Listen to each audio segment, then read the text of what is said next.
Welcome everybody to the University of New Mexico Department of Psychiatry Grand Rounds, and we have a special treat from an external speaker today who's kindly agreed to talk to us. And I know I, for one, and many are very excited to hear our speaker today. So I have the honor to introduce Dr. Robert Feinstein, who is currently a psychiatrist and psychoanalyst in a private practice in Stamford, Connecticut. He is a clinical professor of psychiatry at the Donald and Barbara Zucker Medical School at Northwell Hofstra. He teaches and supervises at Zucker Hillside Hospital in Long Island, New York. Adventurer, world traveler, now works in a mind-numbing federal job raising his 2 children on his own.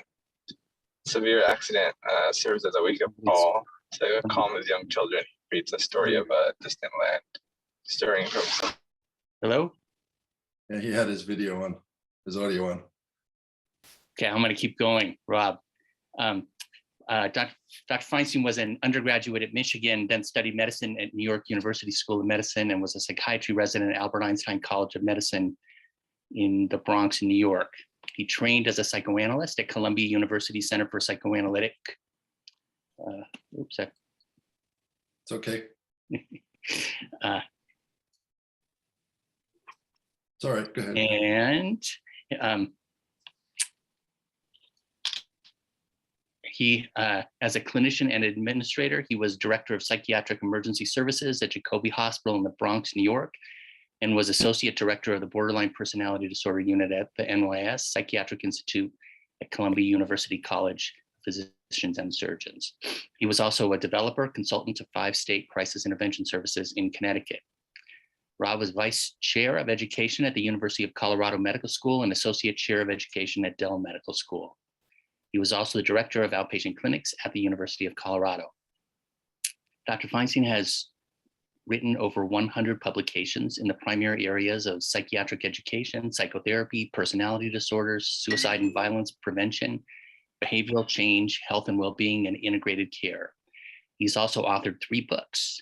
In 2017, he edited a book entitled Integrating Behavioral Health and Primary Care, published by Oxford University Press. I met Rob years ago through our mutual beloved colleague and UNM Professor Emeritus, Dr. Joel Yeager. Rob and I recently shared a cup of coffee back east, and he let me know of his latest book, Primer on Personality Disorders, released in about a week by Oxford Press. This is the most current and comprehensive description of diagnoses and evidence-based treatments of personality disorders really to date, with contributions from the major leaders in the field. I asked Dr. Feinstein if he would please consider joining us at the UNM for our grand rounds. And so thank you, Rob, for agreeing. And we look forward to sharing in your wisdom and understanding of the big 6 treatments for personality disorders. Great. Well, thank you very much, Jeff. It's a pleasure to be here. The weather is kind of cool in Stamford, but this is my favorite location in Colorado, the Maroon Bells, for those of you who are Colorado aficionados. If there's any problems with the audio or anything like that, or any problems with the slides, please let me know. So the only financial relationship I have is with Oxford University Press, and they were very gracious to allow me to publish this book on personality disorders. And it is from this book and the 54 authors, 24 chapters that the information from the Grand Rounds comes today. And it's really highly evidence-based and a non-biased publication. I'm going to give you a bit of an impossible mission today. And that impossible mission is that I'm going to ask you to listen to sort of some snapshot summaries of the 6 forms of psychotherapy. This can be kind of heavy and kind of technical. Don't worry about it if you don't understand each of the different forms of treatment. But if you can, when I give the descriptions, listen to the things that they have in common, because that's the essence of the talk, and that's what we'll get to the second half of the talk. So the objectives today are to describe 6 evidence-based treatments for the personality disorders. I'm going to evaluate very briefly the evidence supporting their clinical efficacy and discuss the things that they have common and differences that can be useful to you as a practicing clinician. So these are the host of famous people who developed all of these different forms of treatment. You've heard about pretty much all of them, and I will tell you more about them as the talk goes on. And for those of you who are interested in the slide deck, these are the books that are relevant from each of these groups, which are the latest and greatest books on the treatment of personality disorders. So a little bit about the history of the Big Six. So this began in 1975 in Otto Kernberg's widely published book on borderline conditions and pathologic narcissism.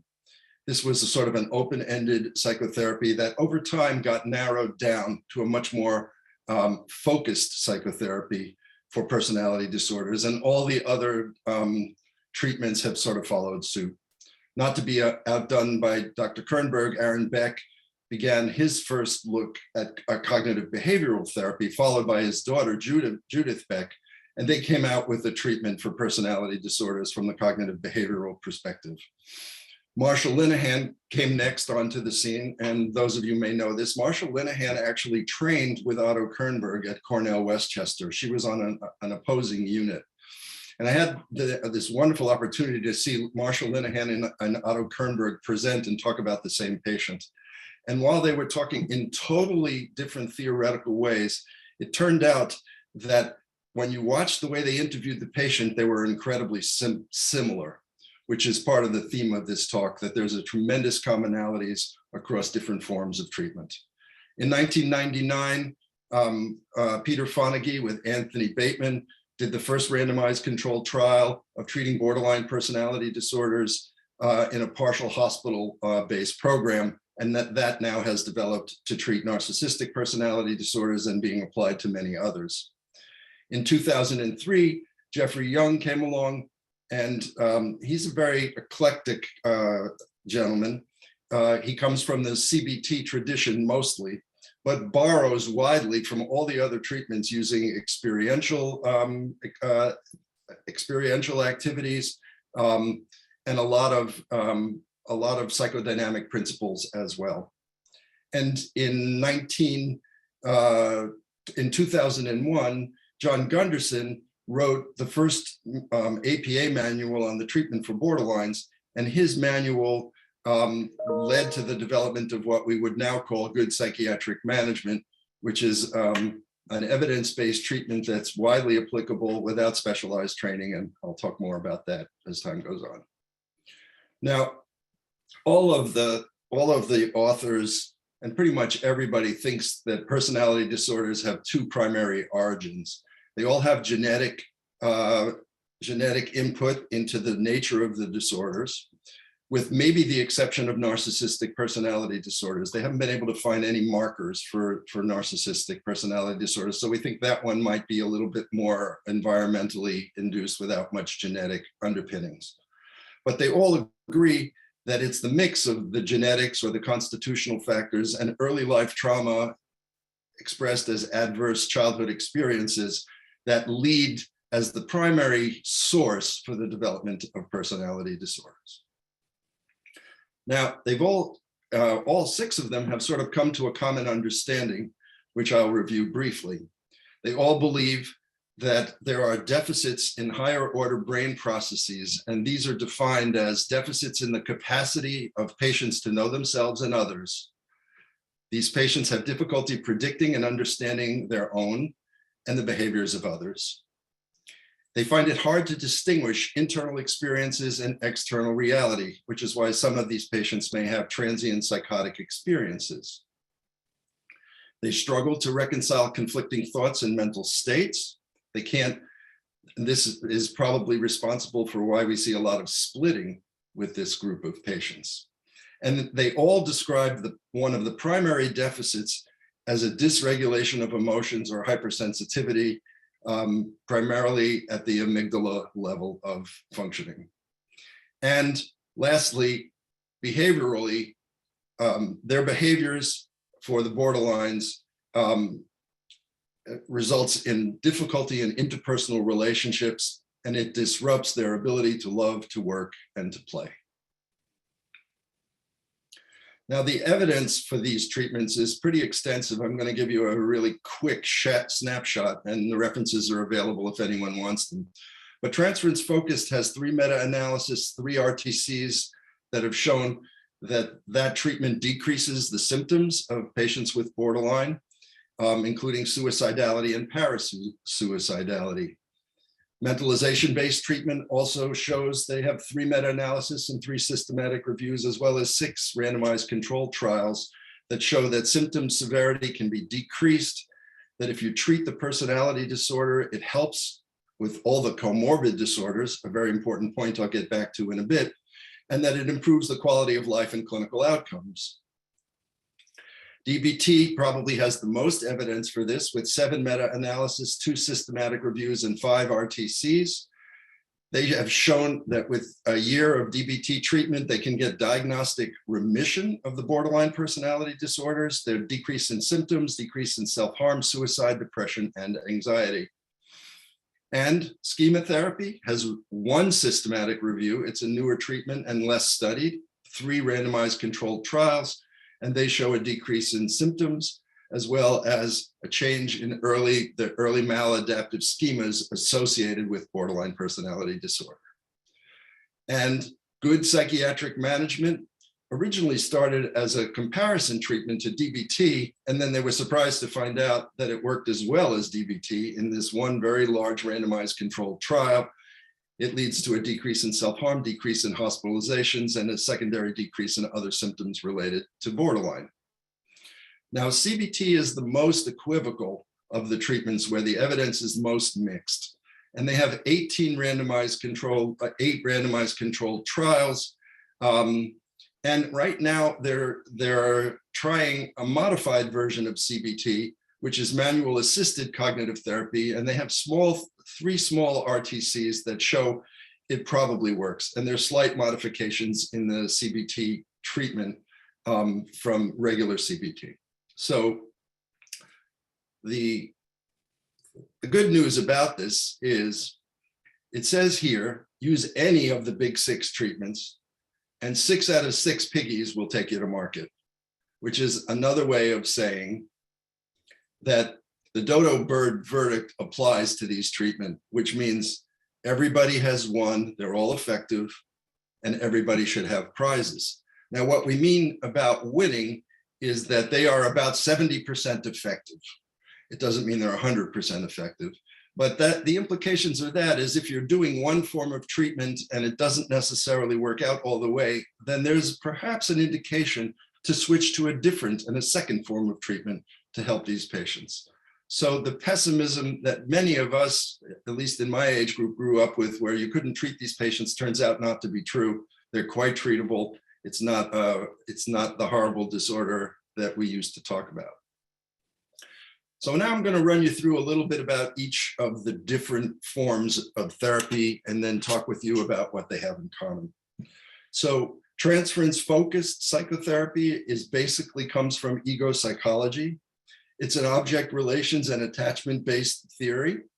And the core principle is that self and object relationships and the affects that connect them are the basic building blocks of the internal structure. And that internal structure that gets built on those building blocks is id, ego, superego. Those are the structures they're talking about that come from self and object representations. They believe, like all of the treatments believe, that constitutional factors and early life trauma leads to personality disorders. It leads to unstable self and other representations, emotional instability, excessive aggression, deficits in identity formation, and creates dysfunctional relationships. So they explain all of those symptoms in relation to to distortions in self and other object relations. And the goal of this treatment is to help patients integrate these split off self and object representations with the belief that this would lead to a consolidated identity, more self-control, ability for patients to manage their emotions, particularly aggression, reduce impulsivity, and permit and allow the development of healthy dependency and the capacity for intimate partnerships and sexually satisfying relationships. Fairly broad goals that TFP has been shown to be able to meet. It also has been shown that in patients who have defects in superego functions, particularly antisocial persons, that it can help those that are not pure antisocial develop more a sense of their moral compass and their ability to reach their life goals. They use a very strict treatment frame, which all other forms of therapy for borderlines also use. I'll talk more about that. And they have a particular notion of the kind of therapeutic alliance that works for patients. And that is a very, they believe that you need to be an expert to deliver this form of treatment, that the reason the treatment works is because as an expert, you provide a holding environment to contain the emotional storms of patients who have borderline. So it's not that you're warm and that you're friendly and that you have a good relationship that creates the change. It's that you create a holding environment and a safe space where patients can work out their object relations. This group believes very heavily in the use of countertransference, and they talk about two different forms of countertransference, your own countertransference to the patient and global countertransference, and I'll talk a little bit more about that. Their core strategy is basically a psychoanalytic one. They do transference and countertransference analysis, trying to reveal these distorted self and other representations. And they use the basic core interventions of all psychodynamic psychotherapy, which are confrontation, clarification, interpretation in the here and now, and interpretation in the there and then. A little bit about transference focus. Don't worry if you don't get all the details, it's hard to do. The next form of treatment that came along that I'll tell you a little about is mentalization-based treatment. Now, this is a psychoanalytic cousin developed by Fonagy and Bateman, and they use a lot of psychoanalytic concepts and the attachment theory, and it's heavily based on the neurosciences of mentalization. They also believe that genetics and early life adversity primarily lead to insecure attachments. That's what they emphasize. And that these insecure attachments lead to deficits in mentalization, the capacity to understand somebody's intentions, your own intentions, and to have that capacity match with reality. They also believe that it's these deficits in mentalization capacities that lead to the interpersonal difficulties. And the goal, as you might imagine, that comes from that is to help patients sustain accurate mentalizing capacity of self and others under duress. And this will allow them, with practice, to form more secure attachments, develop emotional stability, and improve their interpersonal relationships. The treatment frame is also very specific. I'll deal with that in a later slide to sort of describe the differences. Now, one of the key interventions that this group's use has to do with how patients attach. So some patients with borderline attach too intensely. And when they see that group of patients, they withdraw a little bit. It's called a counter move. They move away from the patient. And when they see the opposite, as you might in a narcissistic personality disorder, they're kind of detached and removed and above everybody. They try to move closer to the patient to develop the secure attachment. So this is sort of a core strategy. There are many others of moving away and towards, depending on whether the patient is hyperactive in their attachments or detached in their attachments. And they use many of the psychodynamic concepts in their treatment. They really do not like the concepts of countertransference because they find it very confusing as to what's coming from the patient and what's coming from the therapist. They prefer to forget that whole concept and instead just talk about the capacity to understand yourself and others and not worry about where it's coming from, whether it's coming from the patient or you. That's a little bit about mentalization-based treatment. And here's sort of the joke when people try to learn about mentalization. Of course, I care about how you imagined, I thought you perceived, I wanted you to feel. They're very much into the meta position of mentalizing, describing how you feel and how other people feel about them. And DBT, which I suspect many of you are quite familiar with, is a third wave CBT treatment. And it comes from Marsha Linehan's biopsychosocial theory. And her emphasis is on the biologic abnormalities that come from also invalidating environments. That's her language rather than adverse experiences. So invalidating parental environments, which lead to what she sees as the essential feature, emotional dysregulation and interpersonal difficulties. And she's a big one that will talk about the dialectics, that opposites can exist, and that the way the treatment has to unfold is first for patients to accept where they are with all their deficits and fallibilities, but then, and have a really good acceptance of that, but then be able to consider the process of change. And that these two dialectics are not incompatible, but they need to occur sequentially. The alliance that DBT therapists take is a little bit different. They're very non-judgmental, but they really see themselves as coaches. And they are coaches that are teaching patients behavioral skills. That's quite different than the other two forms of treatment that we've previously talked about.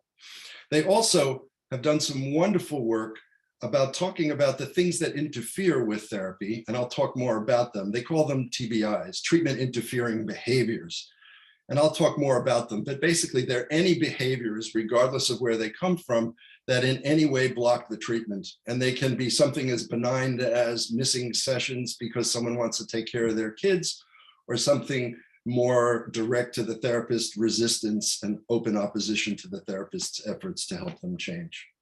They use classic and operant behavioral strategies, and they're really focused on skill acquisition. The main skills that they focus on are acceptance skills, which they use through mindfulness and distress tolerance. And also they focus on change skills, which are the ability to change and emotionally regulate your feelings, as well as interpersonal effectiveness. And this slide up here sort of indicates how they're trying to work. Get the emotional mind together with the reasonable mind, have them talking to each other, and use the wise mind to make better decisions. Now, cognitive therapy, they also believe that genetics and early life adverse experience leads to, for them, it leads to core beliefs.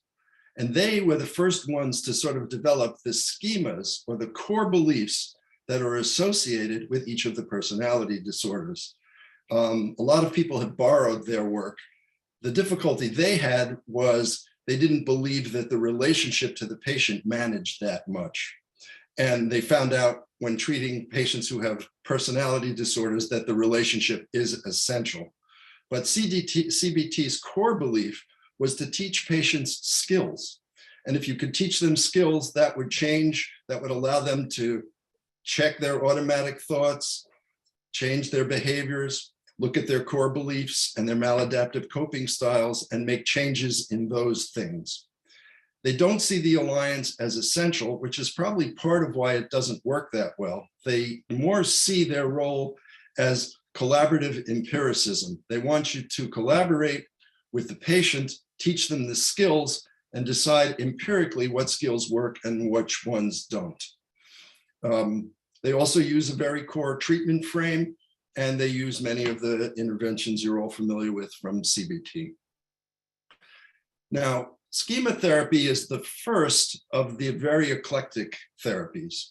And they also believe that it's early life trauma and genetics that leads to the development of personality disorder.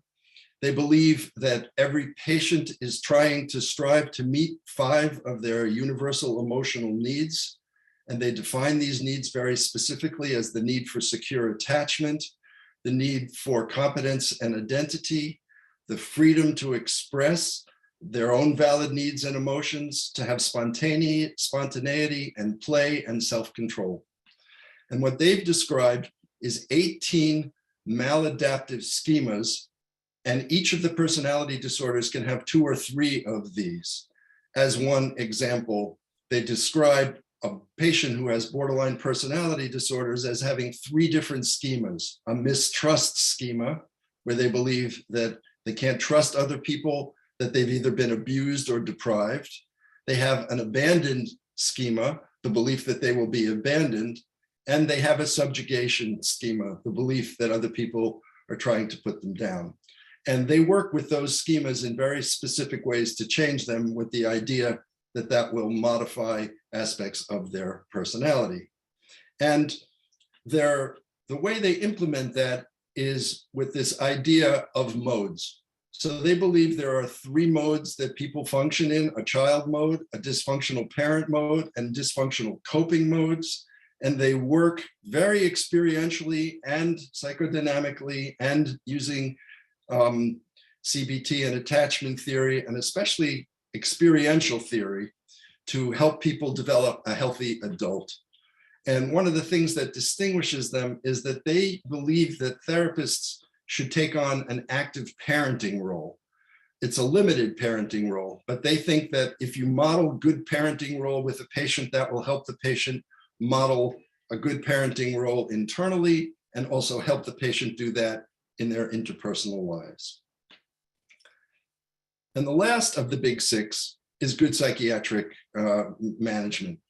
Now, this group believes that genetics, also in early life experiences, and also emphasizes the idea of hypersensitivity, or the equivalent of emotional dysregulation, as the core concepts for their treatment. What they do that's very different is they do general psychiatric management, which means they prescribe if you need to, and they do supportive psychotherapy. And their focus is on case management, developing all the different case management things that a patient with a personality disorder might mean. This might mean they use family therapy, group therapy, they send them to partial hospitalizations, they get them in work-related programs. But the emphasis of this treatment is to get patients back to work, back to the world, and back to work. And they have pretty good efficacy that this kind of approach works well and is well applied by residents who may not have the special expertise that are needed to do these other treatments. So that's a mouthful. That's the TMI, the too much information.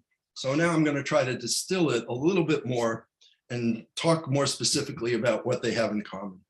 So it's going to be all of the treatments are structured treatments, and they set a treatment frame, and I'll describe that. They all require that therapists do some practice related to developing their own self-awareness, and I'll talk about those different practices they recommend. They all have slightly different ideas about what's the best way to have an alliance and what's the therapeutic stance you take with the patient. They all are aware that they have to manage the counter-therapeutic reactions that come up between therapist and patient that wreck the therapies, and they all have different strategies for managing those. And they all believe that different patients need the therapist to be responsive to them. And what we mean by that is that it may be important to modify the theory that you're using to get a better fit with the patient and to get better outcome. Also critical, because we're always accused of making mistakes or doing something that's not right with these kinds of patients, is for the therapist to feel comfortable acknowledging mistakes, missteps, and even the possibility of therapeutic rupture, and then figure out ways to come back from that, which would be figure out ways to repair the therapeutic alliance when it inevitably will get disturbed. So I'm going to take you through each of these in a little more detail. And these are the most important parts of the talk, are thinking about how you would do these things with one of your patients. Oh, and lastly, they all recommend that when treating patients with personality disorders, that you be in some form of supervision. Now, let's talk about setting the structure of the treatment. Well, this first came up from the Kernberg group, and they say that the treatment can't be a non-specific treatment. It has to be very focal. And by that, they mean that they create a safe and constant space where the work of psychotherapy can proceed. They set specific goals with the patients. What are the goals of treatment and what are the problems we're going to try to address? And once they set those goals, that's what they stick to. They don't wander into other domains that patients want to take them. They say stick to the goals, and the goals will vary based on the treatment. They ask all the patients to define their life choices. What do you want to do in work? What do you want to do in school? Do you want to be married? Do you need a religious life? What is your gender identity? They all ask patients to talk about the specific life choices that they've made or new ones that they want to make. And they're all very careful about setting boundaries, the boundaries of the treatment relationship.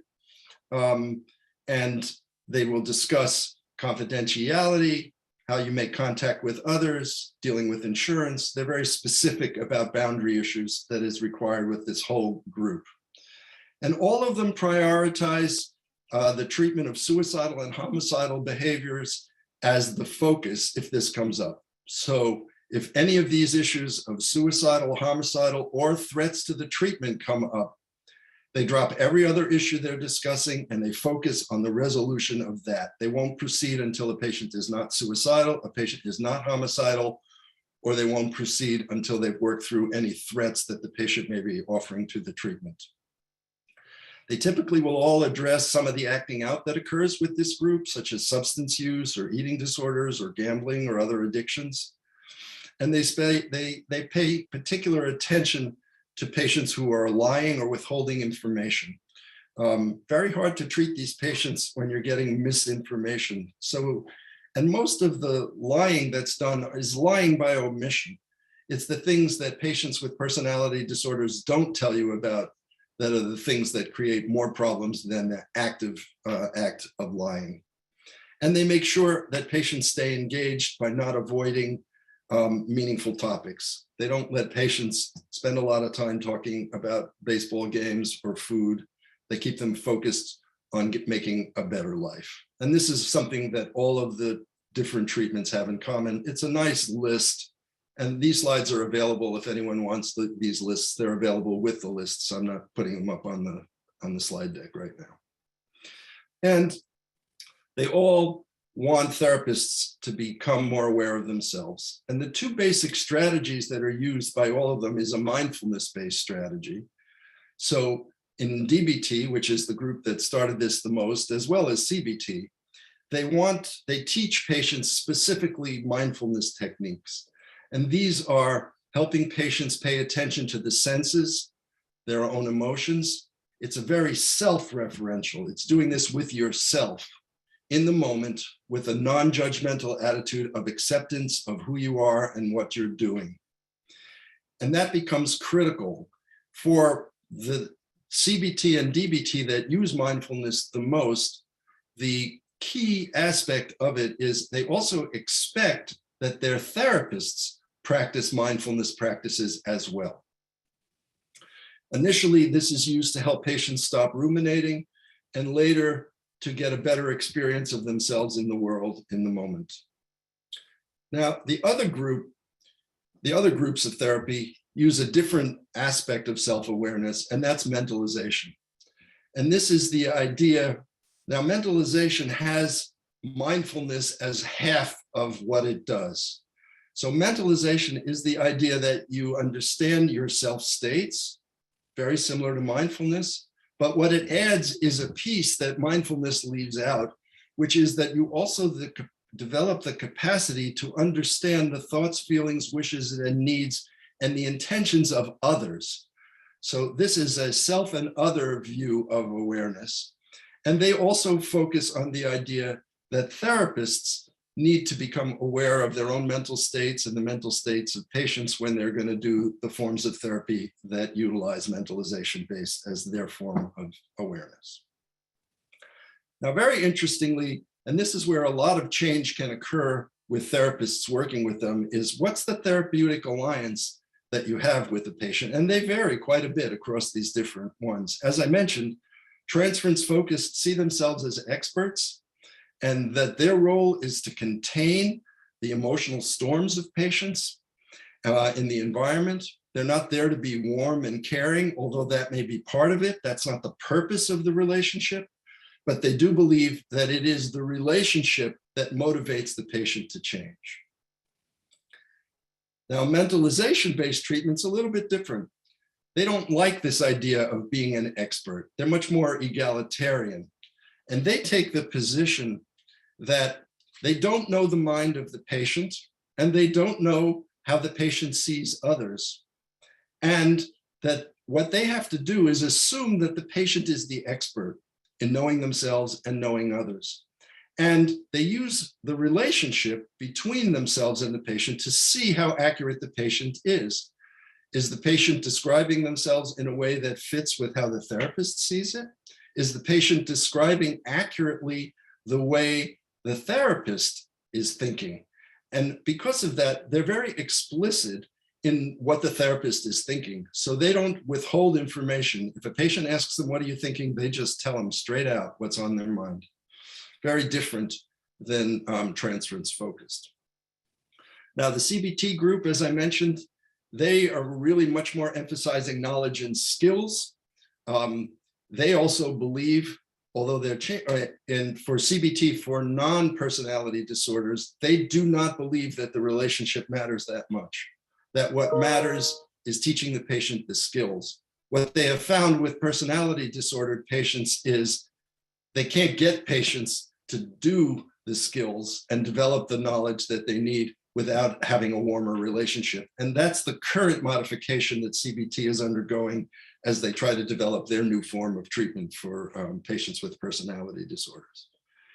DBT takes a very non-judgmental stance, and they're coaches. So if you call a DBT therapist in an emergency, you're going to get coached how to use one of your mindfulness skills, the acceptance skills and the commitment skills being most important.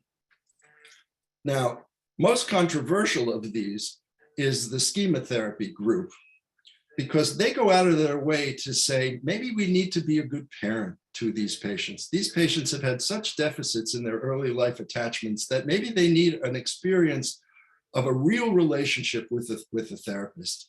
And so many people worry about this because there's boundary issues that could come up, but they call it limited reparenting, with the idea that if they can have a good parenting relationship with their therapist, that becomes the model for how they can relate to their spouses, how they can relate to other people in their world. And I think this aspect of the relationships is probably the most controversial within all the other forms of treatment.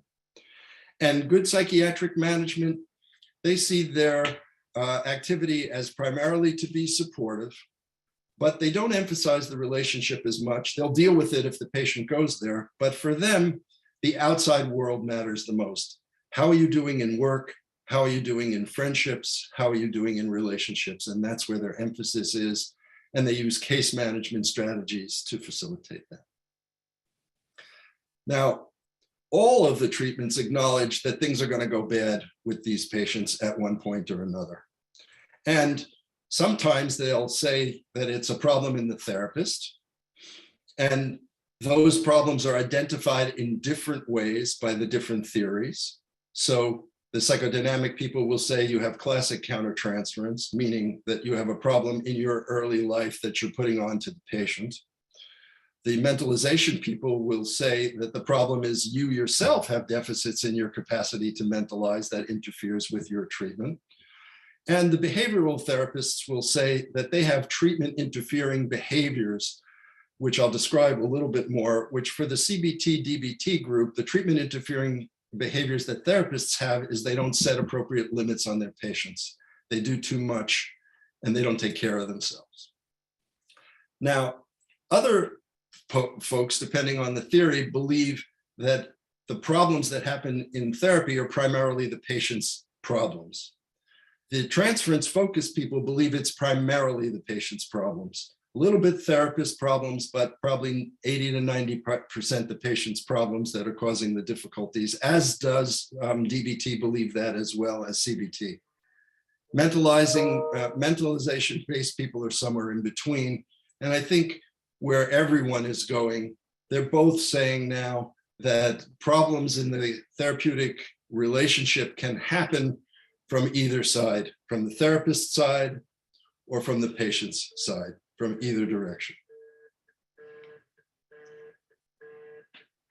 Now, just a little bit about countertransference to be specific about this. So the two kinds of countertransference that that both mental is that really transference focused is talking about is a classic countertransference. And this is the idea that I mentioned, that therapists' unhelpful, unconscious reactions to a patient become an impediment to the treatment of patients. We see this sometimes if you have a family member that has a mental illness, you might find that you have trouble treating patients with that same diagnosis. That would be an example of a classic countertransference. But they also believe that a global countertransference is extremely important. And this is the idea that the patient acts in ways through the use of projective identification and enactments to make you feel a certain way. A little bit more about that. So we've all had this experience of what we would call a global countertransference, and that is where a patient is talking and sounds very down and depressed, and you find yourself feeling a little down and depressed. So this is emanating from the patient. You pick up the patient's mood, you feel the same as the patient. That's called a concordant countertransference. But the one that's most important for patients that have personality disorders, which is harder to track, but everyone experiences, is this complementary countertransference, where you feel the opposite of the patient. My joke about this, which has happened to me on many occasions, working with borderlines who are calling me 5 times in the middle of the night telling me they're suicidal, I feel homicidal towards them after the 5th phone call. That's a complementary reaction. I don't express that to the patient, but that's what the people around those patients are also experiencing, the opposite of what the patient is projecting. This can be really important in the treatment of all patients who have personality disorders. So what the CBT, DBT folks have brought to us is this idea of therapy interfering behaviors.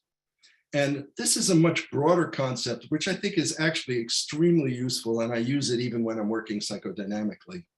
And the idea here is that any patient behavior, it can be intentional or unintentional, it can be for a strategic reaction or just out of automatic thoughts, it can be manipulated, calculated, or be done absent-minded, but any of those behaviors that impact the therapeutic process are considered treatment interfering behaviors. And how do treatment interfering behaviors manifest? They manifest as resistance to therapy, which is coming late to therapy, not doing homework, talking about trivial topics, doing things against the therapy. Those are all treatment interfering behaviors. But what they pick up on that others don't, which is very useful, is this idea that other behaviors can interfere with treatment as well and need to be addressed. So many of us have patients who say, I can't come to therapy because I need to take care of my kids. Well, in this frame, that's used as a treatment interfering behavior. And the question becomes, why didn't you set it up that your kids could be taken care of? Where is your babysitter? Where is your husband? If you need to work, have you talked to your work environment to make therapy the focus of your life? Going to work is a treatment interfering behavior, which is going to stop you from getting better. This is a very useful concept that really helps set the parameters around the treatment for all personality disordered patients. And they manage them in the same way, which is they set very firm limits on any of these patients and tell the patients, these are behaviors that need to stop if your treatment's going to work. Now, much like this lovely picture, therapists, like animals, need to adapt to treatment. And patients with personality disorders require us to make adaptations. And adaptations means you give up a little bit of your theory and you work a little bit differently with patients according to patient needs. So it's your ability to adapt and tailor your intervention to what the patient needs, the patient characteristics. And in every study, mostly John Norcroft's work, your ability to adapt to what the patient is asking you to adapt to will improve your psychotherapy outcome. But the critical question that we don't have a good answer for is what treatment or what adaptations by whom is most effective for an individual patient with a personality disorder, with what kind of problem and under what set of circumstances. And we don't have a good answer for that yet. That's the work of the future of all of these personality disorders. Now, what kind of adaptations can you make? You can adapt to the patient's preference. So some patients may say they want to see a man or a woman, or they may want to see somebody who's trans, or they may want to see somebody of a particular religion or culture. Turns out that setting patients up with those preferences with therapists who can also do the evidence-based treatment is a big enhancer for effective treatment. It's also true that patients, depending on their diagnosis and who they are, may need different kinds of relationships. They may need you to provide a holding environment. They may need you to coach them. They may need you to be more parental. They may need you to be strictly neutral and not take a position. And that's a decision you can make regardless of the theory you're using. Also, all of us set boundaries in different ways. We have boundaries around how often patients can call, how we're going to manage emergencies. All of the therapies require that we do a lot of empathic validation of the patient's feelings, not necessarily their behaviors. And we may have to set reasonable expectations for change, and those may have to be adapted depending on how the patient is doing. Our own flexibility about times, locations, fees, and whether we use telemental health or not also can have a big impact on outcome. And also the attachment style and coping style that we develop with the patient may be adaptations we want to make to improve outcomes with patients who have PDs. Now, the dilemma of this, which is quite a profound dilemma, is this. The flexibility that you have to the patient's preferences may fit very well with the patient. But just because the patient likes it and the fit is good, it doesn't mean the treatment will work.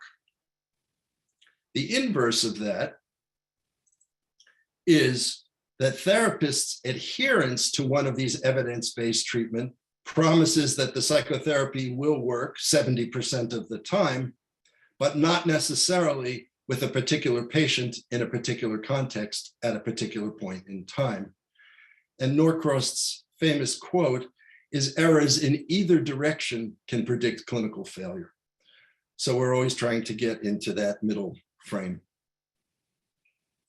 Now, everyone knows that there's a continuum of working alliance problems, and these you will have working alliance problems guaranteed when you're working with any patient who has a personality disorder. And they can be from minor tensions and miscommunications to a stalemate in the treatment where the treatment is not getting better, not getting worse, but nothing much is happening and you stay in that for months. That's sort of the middle phase. They can lead to major miscommunications, threats to the treatment, and rupture. And so all of the therapists agree that we have to do whatever we can do to stop the alliance from being broken early on, so that the therapy can proceed. Now, one way to think about the alliance problems you'll have with patients who have personality disorders, or think about these four basic areas. So ambivalence.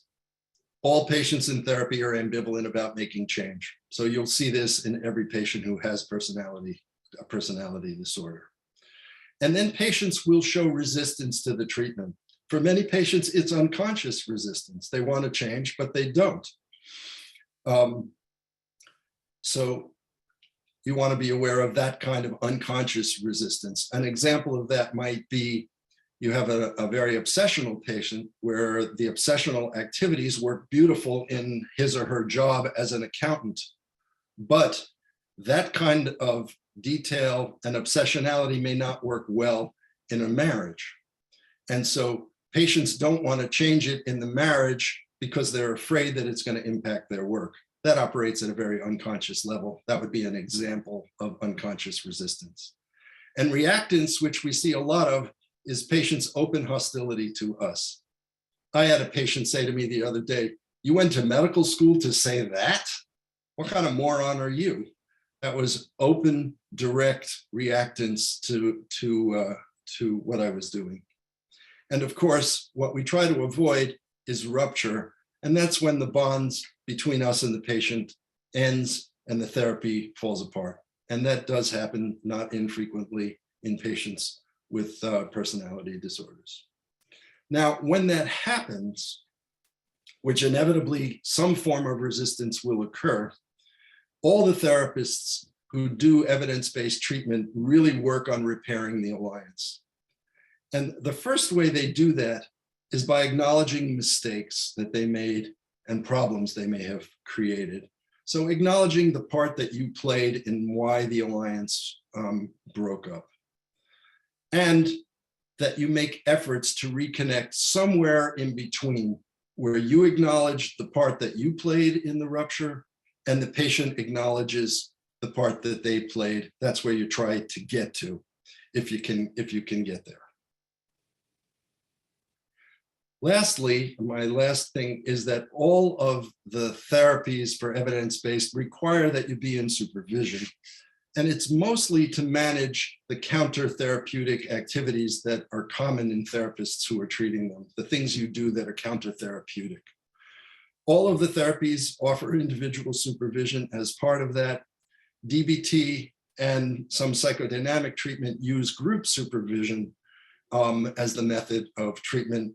It's typically weekly, especially for beginning therapists, and even with experienced therapists, it needs to occur. I've been doing this for over 30 years, and I still attend a once-a-month group to talk about difficult patients with colleagues I have, because they can really be difficult to manage. Now, I do want to mention that there's a particular kind of supervision that is useful, and this is a kind of supervision I developed that is particularly useful when you're trying to teach residents how to do psychotherapy in general, but psychotherapy with patients who have borderline in particular. And this is the idea that the attending, the senior supervisor, and the resident would see a patient together for anywhere from 5 to 20 sessions. The patient consents to this, and the sessions run 45 minutes. They're jointly attended by the resident, the faculty member, and the patient. They run 45 minutes, and then there's 15 minutes after each session to post them. This becomes the supervision. Any psychotherapy can be done in this way. And the psychotherapy supervision in this model involves 3/3. The first third is watching your faculty member treat the patient. Let the faculty member do the initial intake. Residents watch and observe and participate if they feel comfortable. And if they make comments, they follow the line that the faculty is developing as they do their intake. And the faculty member will then initiate the psychotherapy with the resident present. In the middle of the third of however many sessions you offer, the resident will lead the therapy. Faculty gets quiet and says very little, maybe will redirect minimally in the session. But again, physically present. At the end of the session, they get to discuss what happened and what worked and didn't work. And then the last third of sessions are the sessions of termination. Resident continues to lead, and it's up to the resident, in my view, whether they want the faculty to stay present or whether they want these sessions to be videotaped, audio taped, and reviewed at a later point. I have found this form of supervision particularly effective at helping residents and anyone who wants to learn how to treat patients who have personality disorders. So I'll stop at this point, take down my slides, and we'll take some questions. Let me stop the sharing here if I can do this. Well, that was tremendous. Thank you. I feel like we just went on an amazing tour with you, and greatly appreciate it. And I really look forward to seeing your book and maybe even using it in our curriculum. I just really thank you for being here, and thank you for your wisdom. And it's, I think for our program that really has honored psychotherapy of all kinds, someone like you talking to us about such integrative language is just really nice, really beautiful. My first question would be, as a senior scholar and therapist, Rob, where do you fall on kind of the idea of the critical nature of staying with one form of therapy with a patient versus kind of integrating multiple components and skills of various therapies? Yeah, it's a good question. I think, that's the Norcross slides. The generally, if you just took the general stuff that I told you and tried to treat a patient, it wouldn't work. The evidence is pretty clear. So really what you want to do is stick with an evidence-based treatment that you know works and tweak it a little bit. That's what we know. Otherwise, we get back to that period where general, non-specific, open-ended treatments don't seem to help these patients because you lose the focus. So you really need the structure around it and then do minor tweaks. If you're having trouble, what I suggest is you can switch forms, but stay pure. So if I'm doing transference focus, then I'm finding, God, this really is not working. I may switch over and tell the patient, there's another form of treatment I can do with you. Let's go to DBT. And now I give up transference focused and I'm in a DBT model with the patient. So I think that's where the evidence is. Stay with the structured treatment. Don't make it a hodgepodge of eclectic interventions. The one exception to that, though, is good psychiatric management, which by its very nature is an eclectic treatment. And that is, you use the supportive psychotherapy and all these auxiliary interventions. And that, if you're going to use an eclectic treatment, that's the evidence-based eclectic treatment that I would recommend. We have some people have turned on video. I don't know if that means folks have any questions, but I'll just open it up. And if anyone has a question, go ahead and put it out there.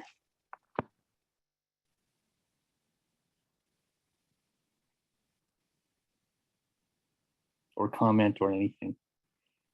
May have been a large amount of information.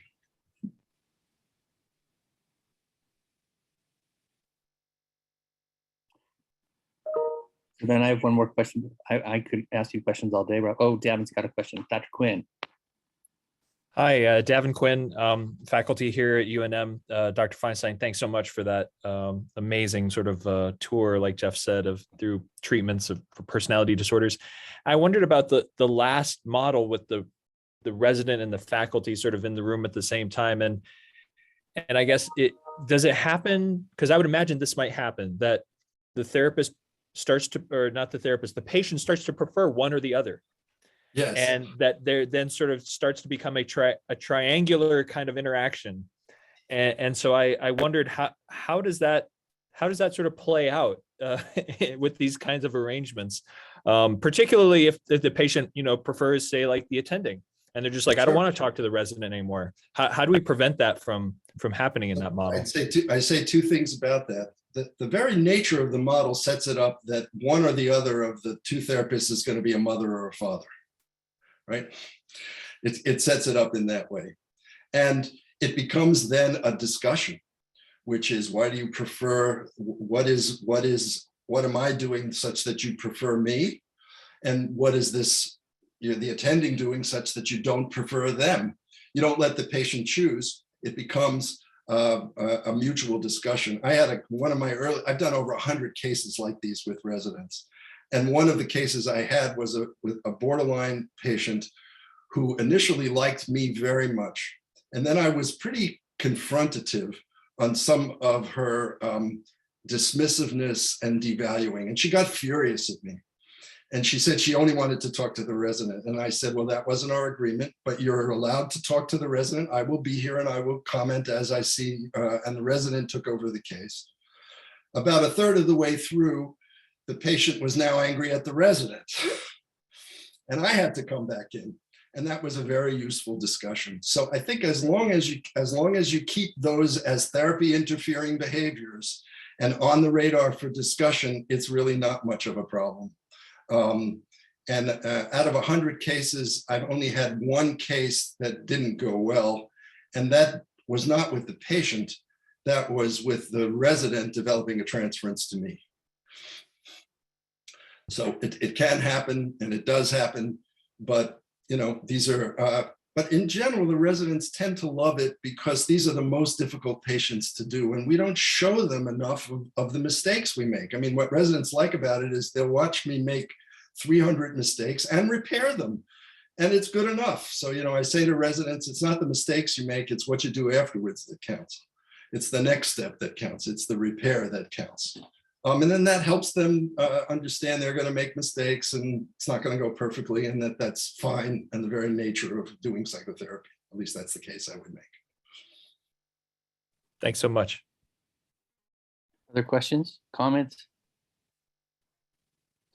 Rob, I have a question for you. As we understand more kind of evidence-based, particularly evidence-based psychodynamic paradigms, how important do you think it is to kind of like read original psychodynamic articles, kind of understand Winnicott, understand Fairbairn, additionally to kind of understand the spirit of psychodynamics, or does that not impact the practitioner? Or what's your sense about that as Well, educator, analyst, and evidence-based theorist or implementer?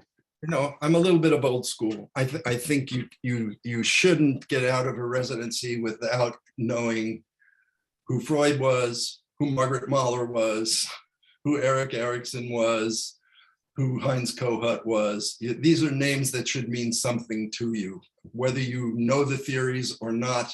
But if you don't, then you don't understand the evolution of thinking about therapy. And the thing that this talk, I think, illustrates is that every form of therapy is standing on the shoulders of somebody who came before. And when they create a new therapy, if you look into it, they've basically stolen this from that person and this from that other person and this from, I mean, you can go through that and realize that what's different is the combination of things, the adaptations that people are making, not so much the theory. Every now and then a new theory comes along and adds a piece that another form of therapy didn't. But DBT, a behavioral therapy, was formed in relation to psychodynamics. Kernberg and Linehan worked together. So that's why when you watch her work on the videotape, she doesn't look all that different than Otto does. Yeah. And I enjoy trying to understand the difference between reflective functioning and a wise mind, and these different concepts that share so much in common. Yeah. That's right. That's right. Any other last comment or question from anybody? Where I know we're over. There's one thing in the chat that I picked up. It says, you've emphasized the fit between the model and the patient, yet often in training programs, we have CBT clinics, DBT clinics, and they recruit particular patients for a different model. So I'd say two things about that. That's the best way to learn treatment, is learn DBT, and when you're doing DBT, just do DBT. And learn CBT, and when you're doing CBT, just learn CBT. That's so you understand the limits and the capabilities of each of the models. Once you understand the models and know how to practice each of them, you will become eclectic, whether you like it or not. You will borrow from other therapies, whether you like it or not. And you can use that borrowing to make the adaptation off of an evidence-based treatment that you might need to make for a particular patient. So I don't have any problem with that. The question for me is, what's the core therapy that all these others are based on? And I'm, I think, aligned with you, Jeff, that I think psychodynamic has the greatest explanatory power for the human condition. It doesn't necessarily have the best interventions. So I think psychodynamically, but I may work DBT. And that's kind of the way I managed to traverse that territory. Wow. Well, it is a complete treat for us to hear, for us here in New Mexico, to hear from you, Rob. So thank you so much for joining us, for sharing your wisdom and your enthusiasm, and look forward to your upcoming book. And thank you. Yep. Thank you so much. Buy it if you're interested. It's a great book. I'd like it to be used in residency training. Yes, I will definitely do that myself. Okay. Thank you. All right. Bye-bye. Thanks.